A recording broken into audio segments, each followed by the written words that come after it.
Hello, and welcome to another class by Professor Choi. Today we're going to be having a conversation about unemployment and inflation. Unemployment and inflation are two extremely important pieces of data that we use to figure out how the economy is doing on any month-to-month basis. Alright, first let's start with some history. This is how the unemployment report looks like when you have a recession in your economy. So this is the unemployment report every month, which basically tells you the amount of jobs that you either gain or lost in the economy. The number on this side are in thousands. And this is how the unemployment report looks like when your economy is in recession. Again, this video was done in April 2020. And as of April 2020, in March, the US economy lost about 700,000 jobs on that particular month. So if we were looking at this 2020 number, then it would have been negative 700,000 already in that particular month. All right. So anyway, this is a bit of a history because this is for the recession of 2008, 2009. Now, a little bit about unemployment before we start talking about it is, the first thing is that you notice that the recession, as we covered before, was from 2008 to 2009. But notice how we were still losing jobs well into 2010. So this is the year 2008, this is the year 2009. And even though the recession ended in the summer of 2009, unemployment was still going on. And this is something that you need to understand about the unemployment rate. The unemployment rate is usually what we call a lagging indicator. So by the time you see the unemployment rate declining, the economy is already weakened. This is a sign that things are already bad. It's not a sign that things will be bad. It is a sign that things are already bad. All right. So in order to understand how we calculate unemployment, first thing we have to do is we need to talk about the labor force. When we calculate unemployment, we don't use the population number to calculate how many people are unemployed. We use instead this number called the labor force. The labor force is the amount of people that are employed plus the amount of people that are unemployed. So the unemployment rate in the US is the percentage of the labor force that is unemployed. So the unemployment rate is basically the amount of people that are unemployed divided by the amount of people on the labor force times 100. All right, so let's visualize that a little bit.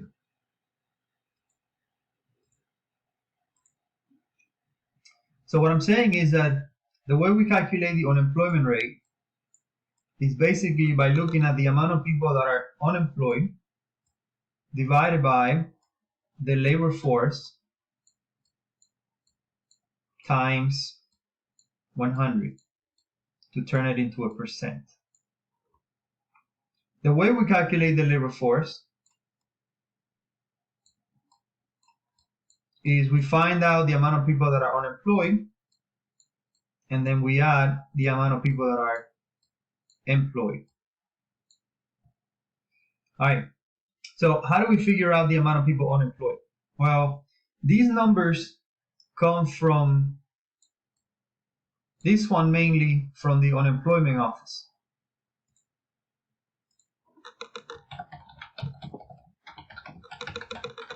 So how many people filed for unemployment claims?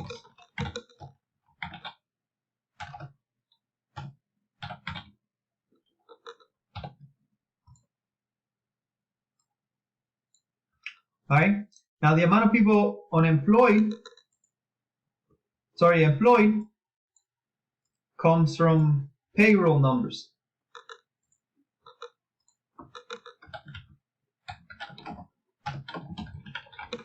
As you know, corporations have to declare payroll taxes every 15 days or so.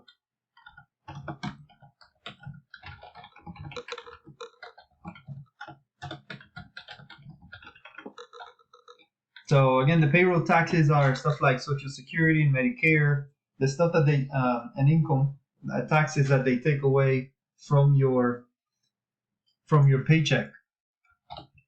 Corporations have to declare this regularly. So we know whether they fire people or hire people by looking at the size of the payroll and comparing it to the previous size of their payroll. Another way in which we figure out these two numbers is we conduct a survey of 5,000 homes in the US. In other words, we call them and we ask them questions like, are you unemployed? Are you employed? Are you looking for a job, etc., etc. So with these three pieces of information, payroll information, the unemployment office information, plus the survey that the Bureau of Labor Statistics conducts, they come up with our best estimate for the labor force in the US. Now, once you come up with that estimate for the labor force, we take the number of people unemployed divided by the labor force, and that gives you the unemployment rate. So the unemployment rate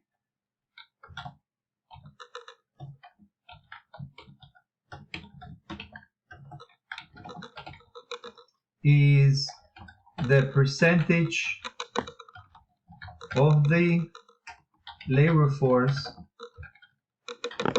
that is unemployed.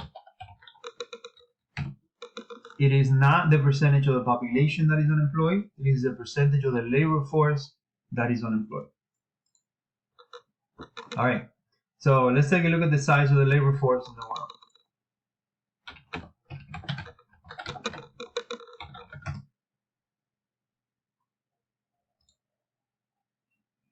All right. This is a list of countries by labor force, estimate 2017. So U.S. labor force is 160 million people. So if I were to say that 10% of the labor force is unemployed, then basically it's 10% of 160 million people that is unemployed. And that is, again, what the unemployment rate is. So if I say 5% of the labor force unemployed, then it's 5% of 160 million people. Now, let's compare the labor force with population.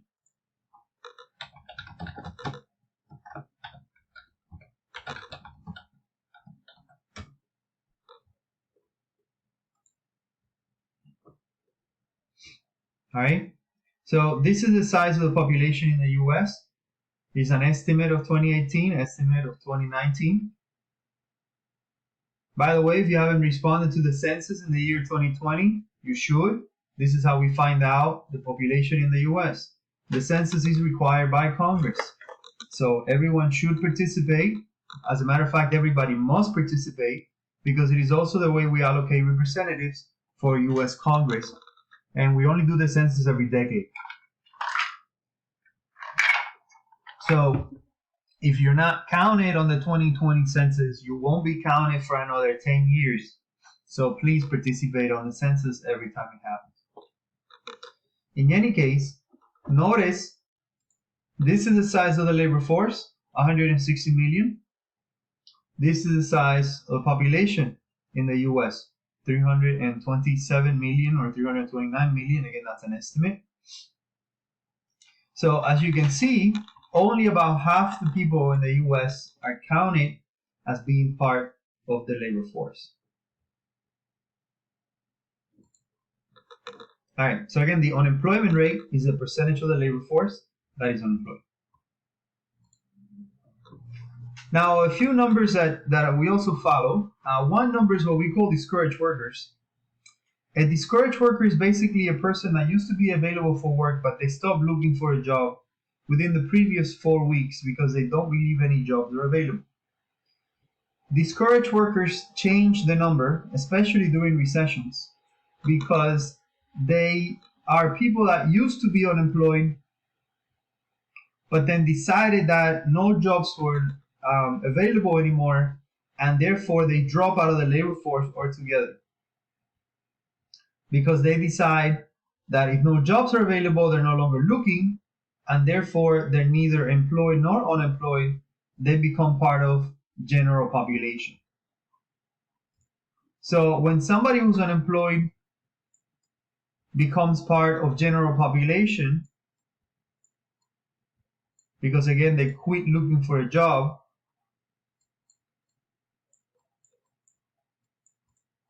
that's what we call a discouraged worker.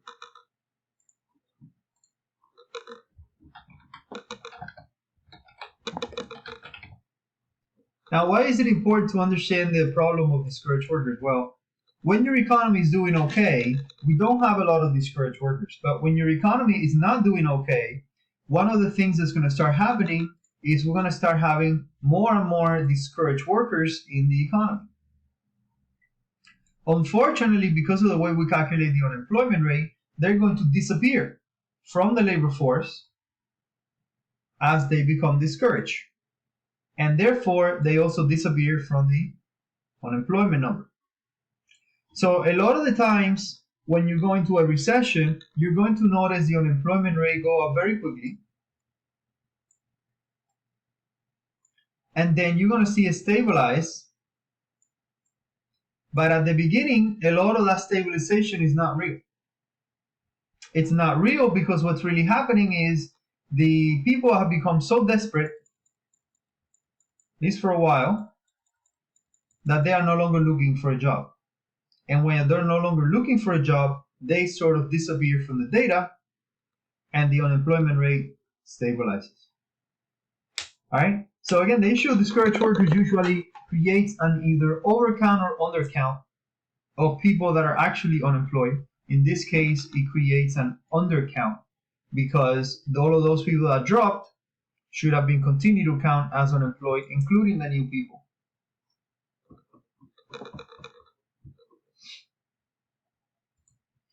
Another number that we follow is the labor force participation rate.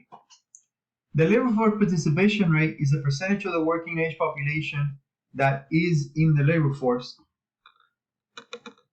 So the participation rate in the US is the labor force divided by the working age population times 100.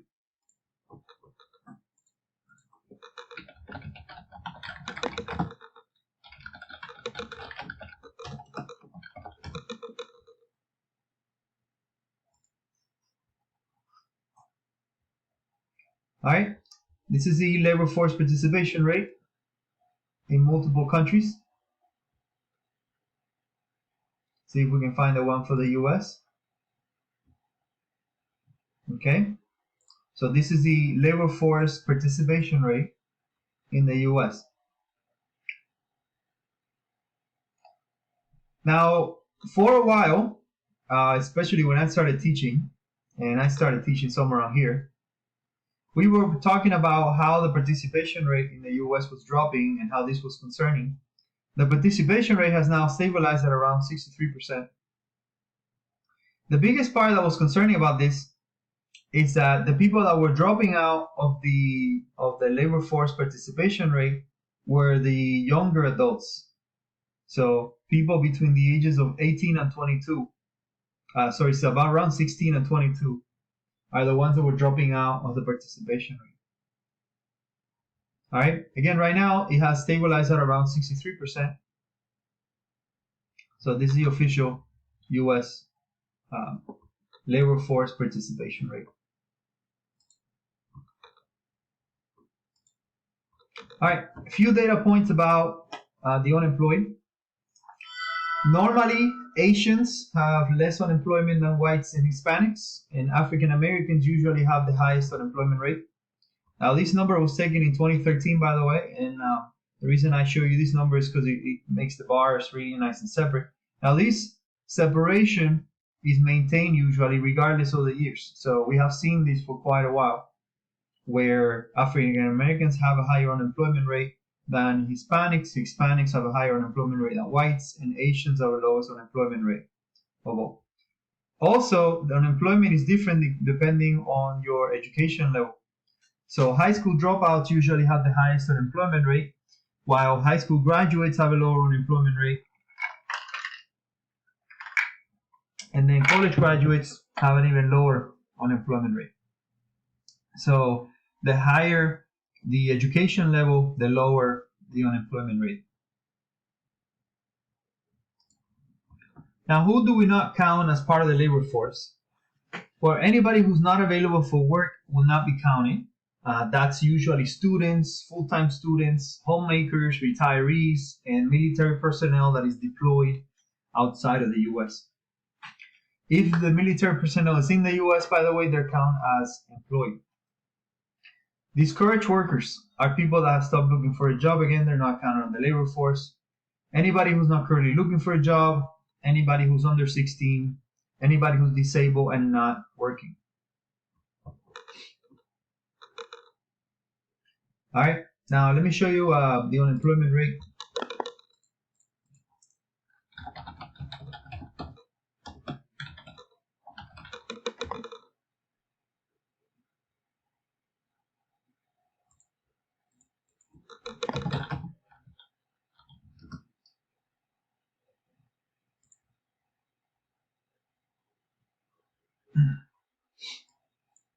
All right, this is the unemployment rate in the U.S.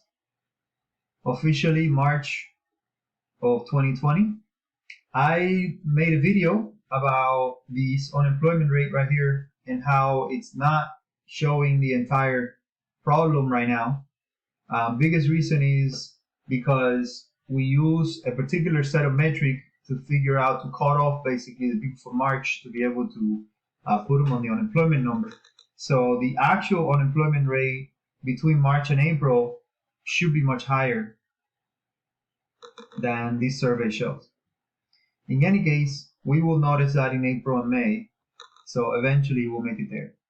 So this is the official unemployment rate in the US. Notice that it's basically been in general decline up until now. Another thing that I wanted to show you is you can actually look at the unemployment rate all the way back to 1948, and it will give you an idea of how many times we've had recessions. Usually during a recession, unemployment rate goes up very rapidly. So every time you see the unemployment rate moving up very fast, that is a recession period. As you can see, this is a recession period. This is a recession period.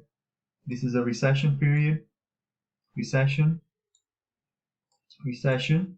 Recession. Recession. Recession. Recession. Recession. All right. And right now, the unemployment rate is already on the rise.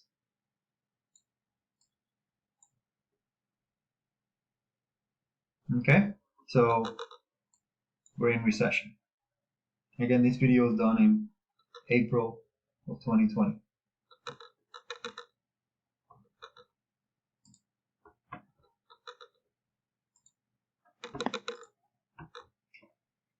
How are some of the issues of the unemployment rate? Well, we have a few.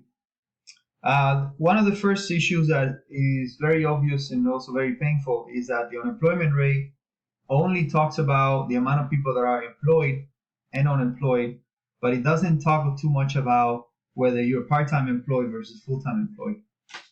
So if you're part-time employed, you're counted as employed for the purpose of the unemployment rate. So if you work, say, 10 hours a week, you're working, you therefore are counted as employed.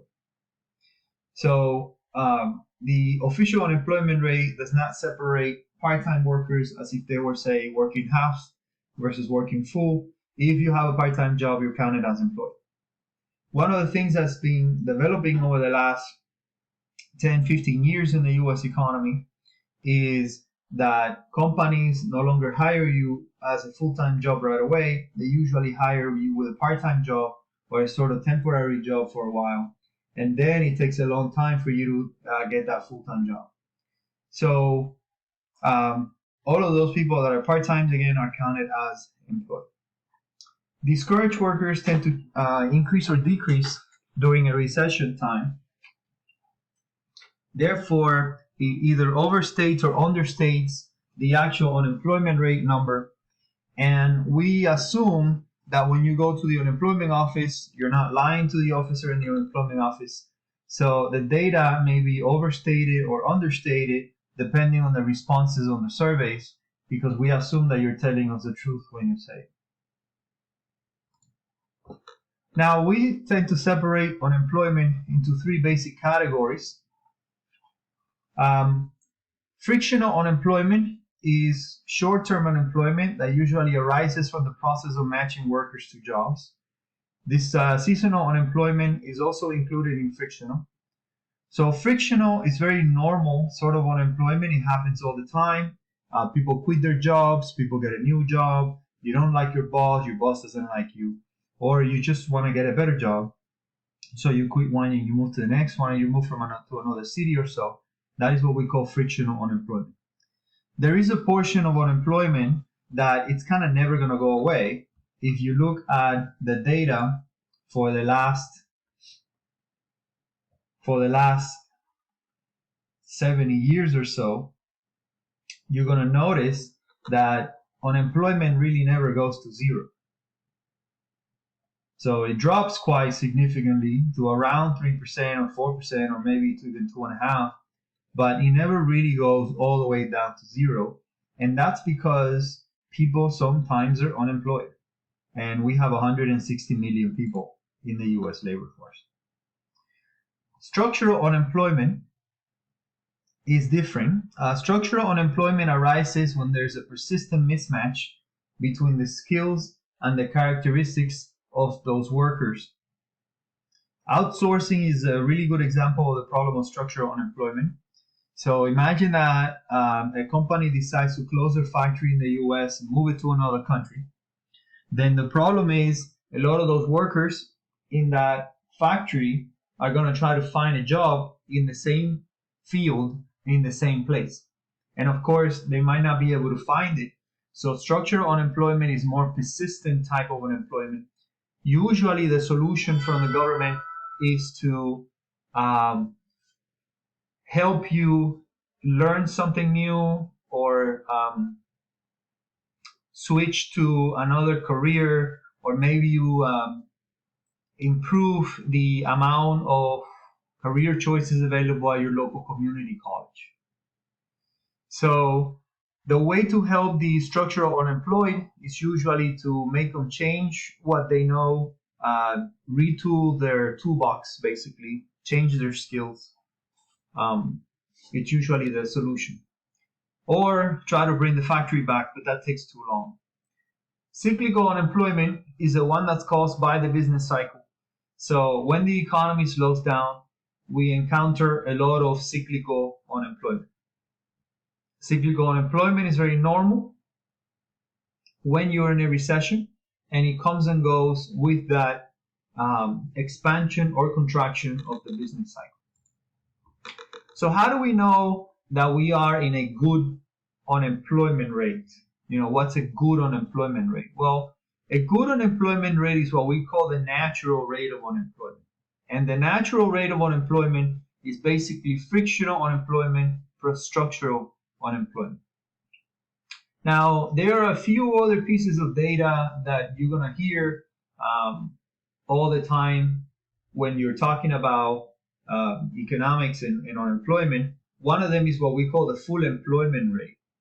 Now, the full employment rate is an unemployment rate that we think doesn't cause inflation. So when the unemployment rate is above full employment, then increasing economic activity does not create too much inflation. So the full employment rate is a sort of NAIRU rate. NAIRU stands for non-accelerating inflation rate of unemployment. And it gives you a bit of an idea of when the economy is at its peak of efficiency, sort of. All right, if you go beyond, if the unemployment rate crosses on the lower side of the full employment rate, then one of the things that you're going to start noticing is that there is something called a wage push in the economy, which starts creating inflationary pressures. Now, that inflationary pressure over time creates a sort of response, especially by the Federal Reserve. So we'll talk about that in further chapters. For now, you need to remember that the natural unemployment rate is basically consisting of frictional plus structural.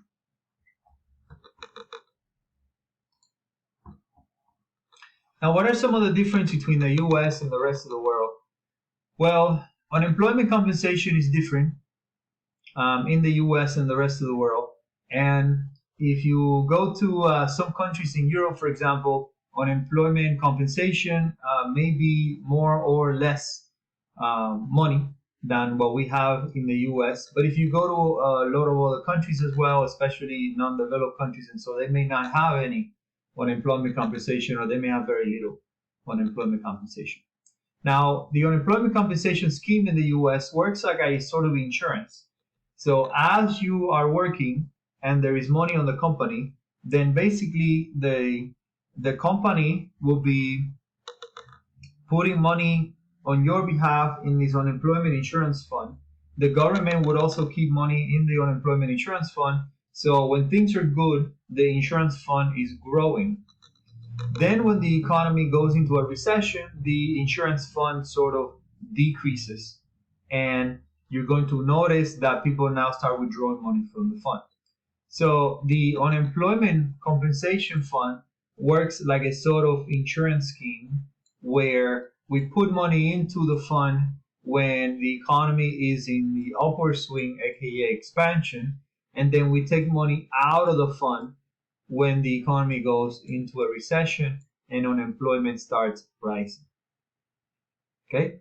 So during good times, when unemployment is declining, the fund will be growing. And during bad times, when unemployment is increasing, the fund will be shrinking.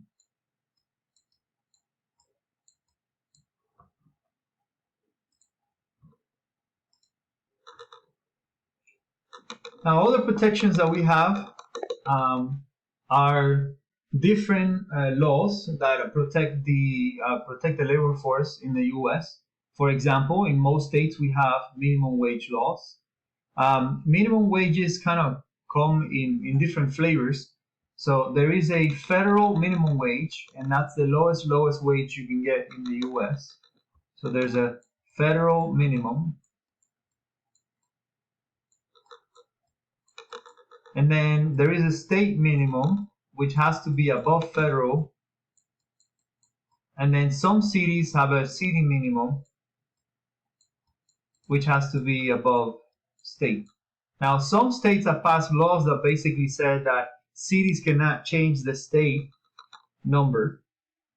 But some states haven't passed that. So depending on the state that you live in, your city may be, say, 15, your state may be, say, 12, and the federal minimum, last time I checked, is 725. Okay? Now, in some states, the state minimum is the same as the federal minimum, 725. If you want a full list of that, you can just find it.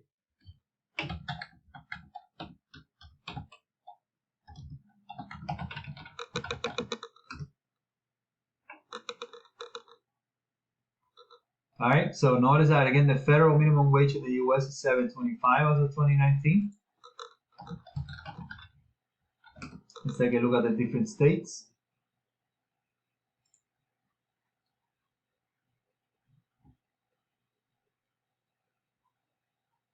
Okay, so this is a list of the minimum wages by state.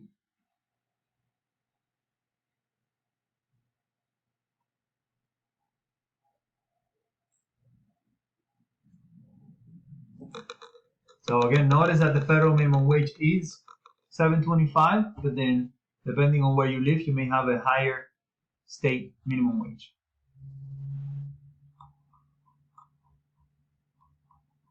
This video was done in the state of Florida, so as of the moment where I made the video, minimum wage in the state of Florida is $8.56.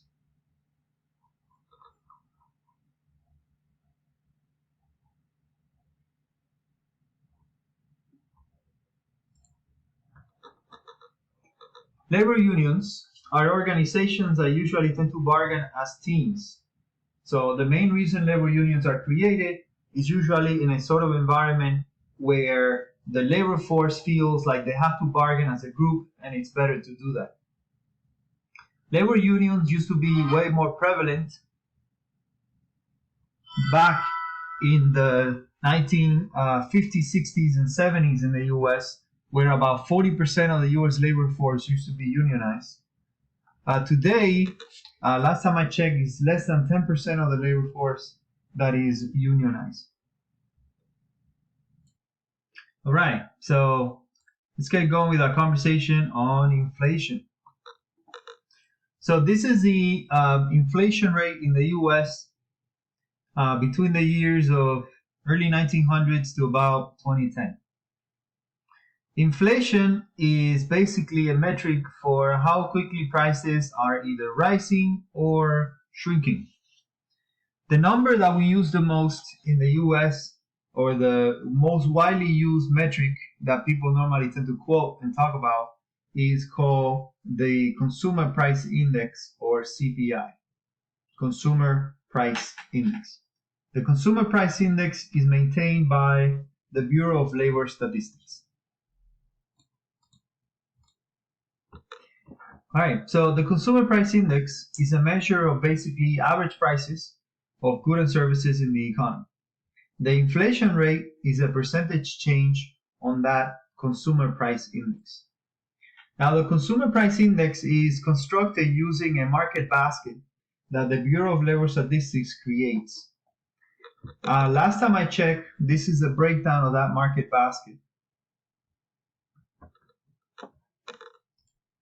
The Consumer Price Index is basically a sort of average. It's not really an average, but it's a sort of average of the behavior of prices of goods and services purchased by a typical urban family of four. Or at least that is what the Consumer Price Index is trying to get.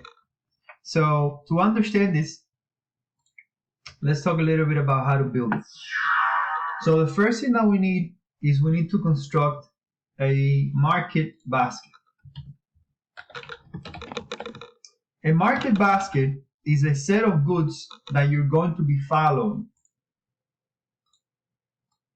It's kind of impossible to follow the price of every product in the US. So instead what we do is we construct a market basket of goods that you want to follow for the purpose of what you're trying to do.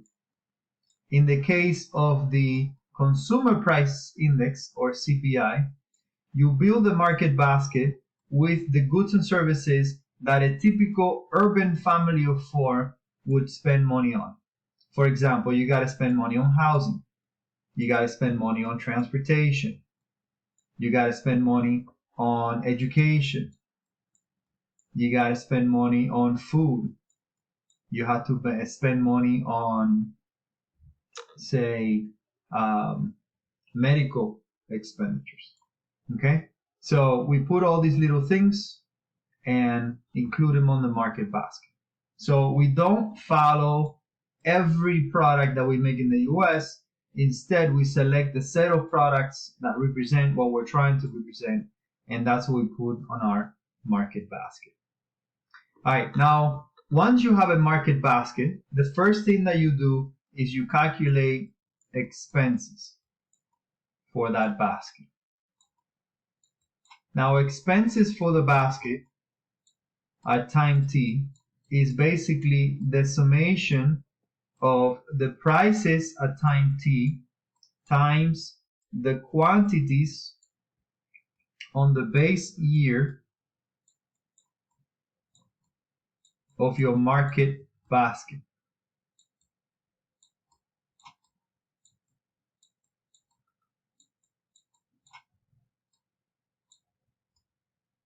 Okay, so to calculate expenses for the year t, and remember the letter t just stands for any particular year that we're doing this number for, is the summation of the prices at time t times the quantities on the base and the basket.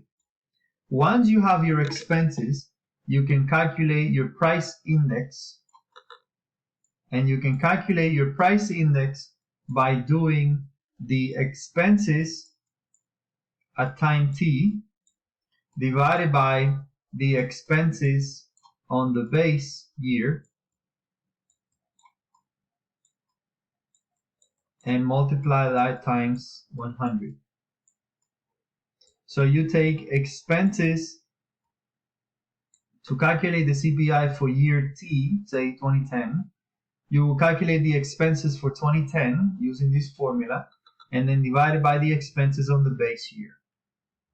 Once you have your CPI, you can calculate your inflation rate.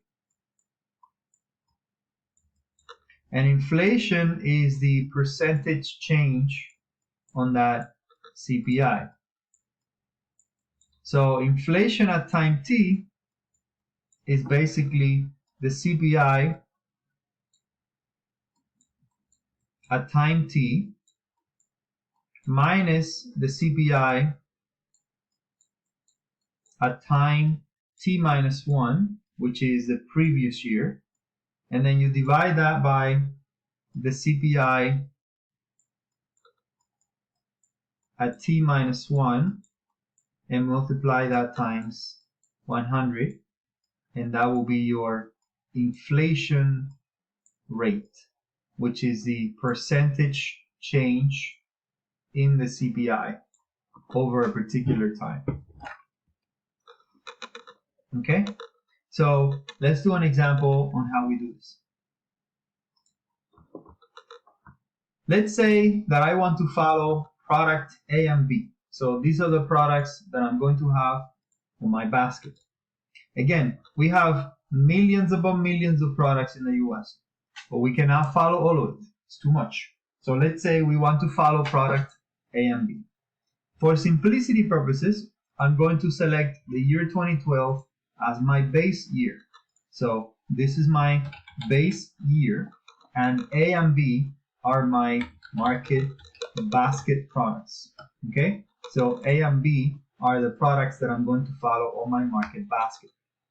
Once I have selected a base year and a market basket, what I'm doing is I'm selecting a quantity, and this quantity is the one that we're going to be following to calculate the expenses. So if I were to calculate my expenses for the year 2012, the way I'm going to do it is I'm going to be using the prices in 2012 multiplied times the quantities in 2012 for product A,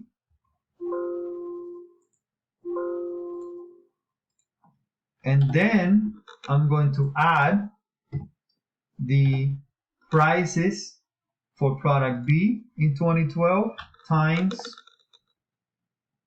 the quantity for product B in 2012. And those are my expenses for 2012. If I were to calculate my expenses for the year 2013, the following year, then the way I would do that is I would do the prices for product A on 2013, and I'm going to multiply times the quantities on the basket for that year. So prices in 2013 times quantities on the basket for product A, and then I'm going to add the prices of product B for 2013 times quantity on the basket on the base year. If I want to calculate expenses for the year 2014, then I'm going to be doing the prices on 2014 times the quantity on that base and basket. Then I'm going to add the prices for 2014 for product B, and then multiply times the quantity on that base and basket. Okay? And that's how I calculate expenses. Now notice that the purpose of doing this is so that you only have a change in price. You're not following a change in quantity. And that's really what inflation is trying to do. So an inflation metric like a consumer price index is trying to follow the change in prices, not the change in quantity.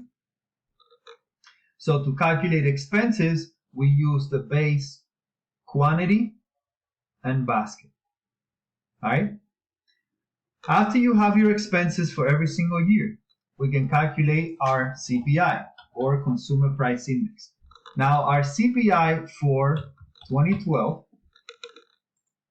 is going to be equal to the number for the year 2012 divided by the expenses on the base, which right now happen to be the same, and then multiply that times 100. So the CPI on the base year should give you 100.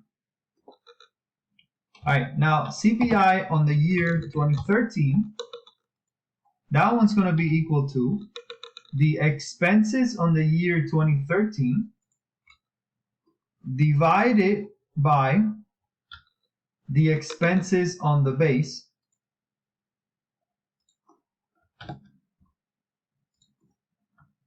and then once you're done with that, you multiply the number times 100, and that is your CPI,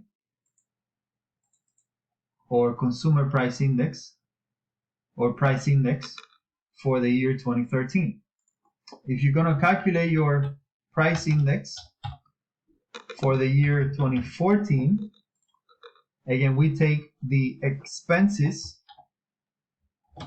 on 2014, we divide them by expenses on the base year, and then multiply that times 100. And that is the CPI for the year 2014. All right. Now, let's say that I ask you, what is inflation for the year 2014? All right. Now, inflation for the year 2014, or the formula for inflation for the year 2014, is CPI, which is 2014 at time t, minus CPI at t minus 1, which is the previous year, divided by CPI at t minus 1 times 100. So inflation for the year 2014 is going to be equal to the CPI in 2014 minus the CPI on the year before. That goes at the numerator of my formula. Then I'm going to take that and divide it by the CPI from the year before. And then once I'm done with that, I'm going to multiply it times 100. And that number is the inflation rate in percent from the year 2013 to the year 2014. All right. I hope this was a good explanation of how to build a CPI and how to calculate inflation. Now let's go calculate inflation in the US right now. So the Bureau of Labor Statistics maintains the CPI.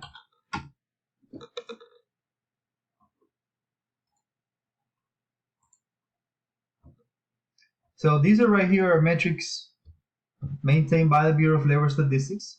Notice, by the way, that the change in payroll employment for the month of March was negative 701,000 jobs lost in the US. All right, we're looking for CPI right now. So this is our Consumer Price Index metric, CPI. So if we click on that graph, it's going to give us the CPI, and you can actually take a look at the CPI all the way back to 1947. So these are all the CPIs all the way back to 1947. If you want to calculate the CPI, the inflation rate for the last two periods, let me get my calculator out.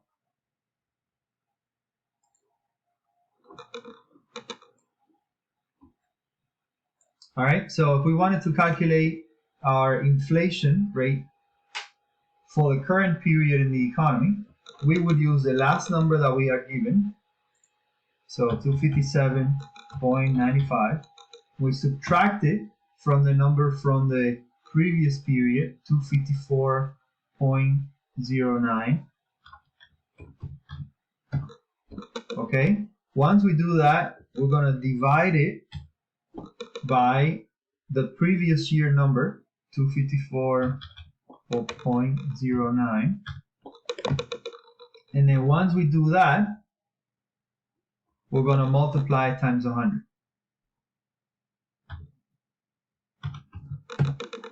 So inflation in the US as of March of 2020 is 1.52%.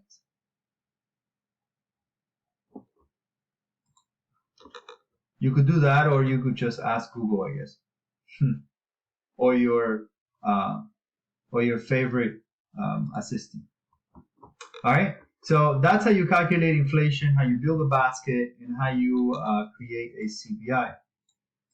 Now let's talk about some of the problems with the CPI. So the first problem with the CPI is what we call the substitution bias. The substitution bias is just the fact that the Bureau of Labor Statistics assume that everybody buys the same amount every month, which is just not true. Another problem we have is what we call the increasing quality bias. An increase in the price of the product doesn't mean that the product got better, nor does a decrease in the price of the product mean that the product got worse. So increase or decrease in the price of a product tells you nothing about the quality of the product. Products could be going down in price and be getting better in quality, or they could be going up in price and be getting worse in quality, or about the same in quality. If you look at, for example, homeowners insurance in the US, they've been going up in price, and it's basically about the same coverage, if not worse, than it was the previous year. If you're looking at electronics in the US, for example, they have been getting cheaper and cheaper over time, but the electronics are getting better and better, or bigger and bigger, or faster and faster, whatever you want to say about it. So a change in price doesn't tell you much about a change in quality. Another problem with the CPI is that in order to build it, you have to select a year for your base and basket. And a year is usually something in the past, so you can calculate CPI in the future. The problem is that as years go by, there's going to be new and new products that you don't include on your basket. So every few years, say any 5 to 7 years, the Bureau of Labor Statistics has to reallocate the baskets products, because there's going to be products that people are now consuming that they not used to consume before on a previous year. So you have to regularly update what you put on your basket.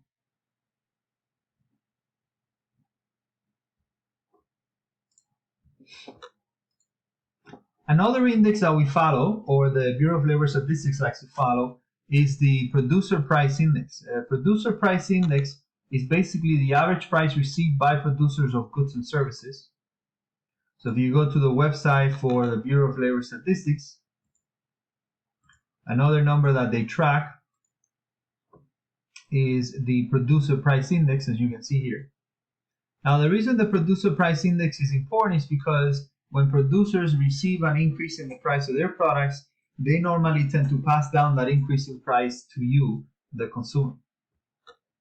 So the Producer Price Index tells you a little bit about the behavior of the prices for the consumer later down the road. Now, why do you need to start understanding a little bit more about inflation? The biggest reason is because inflation affects your pocket. So every time there's inflation, you receive or you have a little bit less money on your pocket. So one way to look at it is when you look at the interest rates out there, or the rate of return.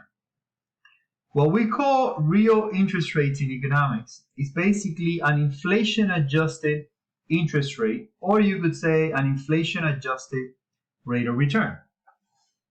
So a real interest rate is a nominal interest rate minus an inflation rate. So we just calculated inflation in the US at about 1.5%. Okay, so let's say that that number stays, and we're going to use the letter pi for inflation.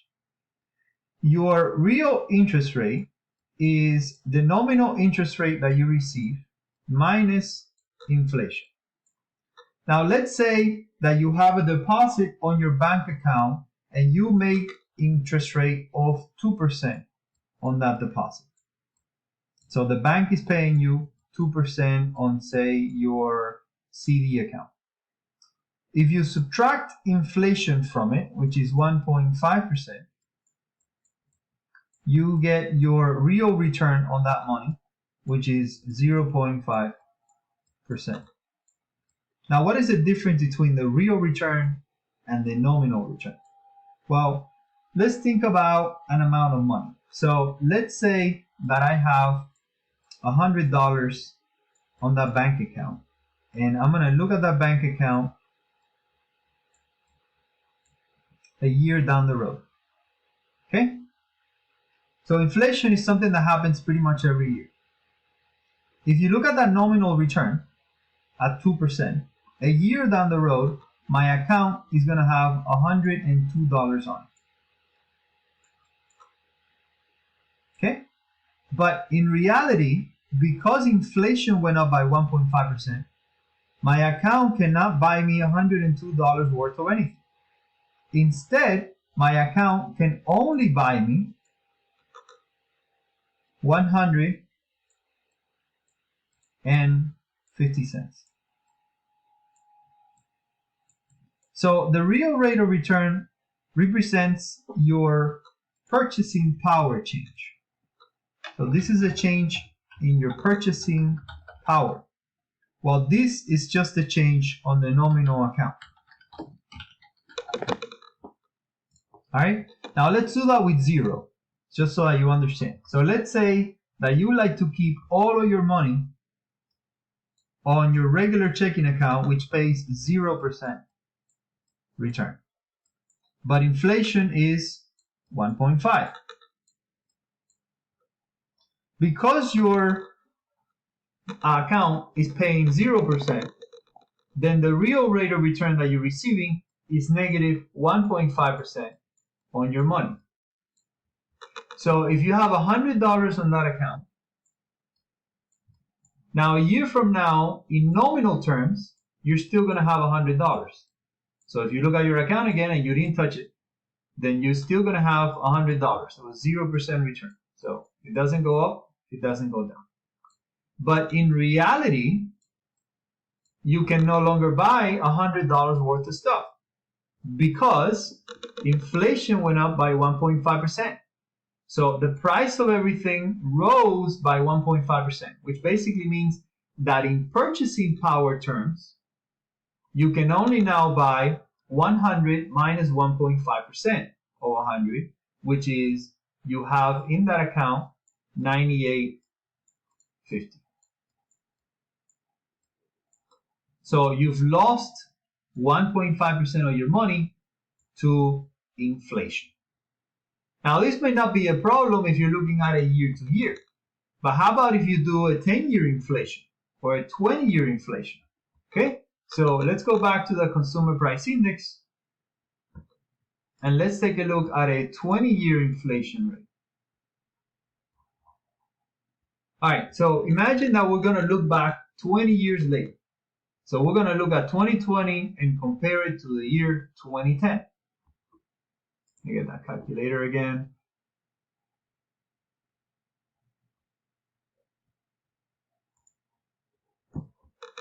All right, so to calculate the inflation over the last 10 years, we're going to use this 258. Remember, this is just an estimate anyways. So we're going to do 258 minus 217, which is 10 years ago. Once we do that, we're going to divide it by the number from 10 years ago, which is 217. And then we're going to take that number, multiply times 100, and that is an estimate for our 10-year inflation rate. And that number is 18.89%. So if you go back to your account and you think about well, it's only 1.5, but then at 1.5 again, but then another year, another 1.5, but then another 1.5, and another 1.5 over 10 years. If you keep those $100 on the account, at the end of those 10 years, you're only going to be able to pick up 80. Again, in real terms, the account is still going to say you have 100, but you can no longer buy $100 worth of stuff. It gets worse, by the way, the more zeros you have on that account. So if you have $10,000 on that account, at the end of the 10 years, you're only going to be able to pick up $8,000. Now, again, the account is going to say you have 10,000, but in real terms, you can no longer buy $10,000 worth of stuff because all the prices would have gone up by at least 20% or so. So you can only buy about $8,000 worth of stuff. And this is why you need to start worrying about inflation, and you need to start worrying about your rate of return. In other words, what return are you receiving in your money? Okay? Your rate of return has to basically be higher than inflation for most of your accounts. Otherwise, you're going to be losing money over time. The same thing can be said for your wages. So if we were to look at your wages over time, you have to figure out a way to adjust them for inflation as well. So imagine that somebody says that they gave you a 3% raise. So you see your wages go up by 3%. But you know that inflation is 1.5%. Okay, so again, this is prices going up. So that means that your real change in wage, is equal to the 3% that you got minus the 1.5% inflation rate. So your real change in wage is only 1.5 higher. If you work in one of those places where your wages doesn't change over time, so let's say you got $10 an hour, and then next year you're still at $10 an hour, and then the year after that you're still at $10 an hour, and then the year after that you're still at $10 an hour, then one of the reasons why you feel poorer and poorer and poorer over time is because you are. In other words, the purchasing power of $10 is declining and declining and declining and declining over that time, and therefore, even if you're making the same amount as before, in real terms, you're making less money over time. So one of the things that you need to do also as you're going on along in life is you need to make sure that your wages move faster than the inflation rate. So your increase in wages has to be more than the inflation rate in the economy, because otherwise you will be poorer and poorer over time.